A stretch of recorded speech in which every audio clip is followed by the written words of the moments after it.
தென்பழனி மலை மேலே தண்டபாணி கோலத்திலே கண்குளிர கண்டு விட்டால் போதுமே என்றும் கருத்தில் உந்தன் அருள் வடிவம் தோன்றுமே.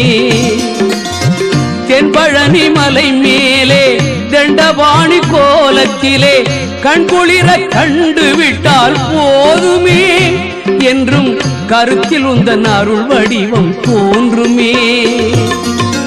உள்ளத்திலே நீ இருக்க உன்னை நம்பி நான் இருக்க வெள்ளிமலையான் மகனே வேலையா என் வாழ்வு வளம் காண கடைக்கண் பாரையா கடைக்கண் பாரையா.